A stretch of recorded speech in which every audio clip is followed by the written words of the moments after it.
হজ তিন প্রকার: হজে ইফরাদ, হজে তামাত্তু এবং হজে কেরান। হজে ইফরাদ, হজে তামাত্তু, হজে কেরানের মধ্যে কোন হজ উত্তম, এটা নিয়ে ফুকাহা ইকরামের মধ্যে, উলামা ইকরামের মধ্যে একাধিক মত রয়েছে। অনেক উলামা ইকরামের বক্তব্য হলো যে হজের ক্ষেত্রে হজে তামাত্তু উত্তম, এবং এই মতের সপক্ষে বহু উলামা ইকরাম রয়েছেন। বর্তমান বিশ্বে বেশিরভাগ মানুষই প্রায় হজে তামাত্তু করে থাকেন। তামাত্তু হজ উত্তম হওয়ার সপক্ষে যুক্তি বা দলিল হলো নবী সাল্লাল্লাহু আলাইহি ওয়াসাল্লাম নিজে তামাত্তু হজ করেছেন, এই মর্মে অনেক শক্তিশালী এবং বিশুদ্ধ হাদিস রয়েছে।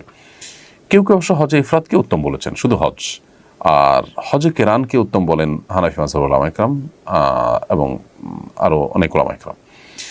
হজে কেরানটা হলো আমরা ওমরা এবং হজ দুইটারই নিয়ত করব, কিন্তু ওমরা করে হালাল না হয়ে তারপর আমরা হজ করব। একই এহরামে হজ ওমরা দুইটা করা, ওমরা করে তারপর হজ করা, এটা হলো কেরান। আর ওমরা করে হালাল হয়ে তারপরে হজ করা, সেটা হলো হজে তামাত্তু। আর শুধু হজ করা, সেটা হলো হজে ইফরাদ। সাধারণত একদম শেষ মুহূর্তে যারা যান তারা হজে ইফরাদ করে থাকেন।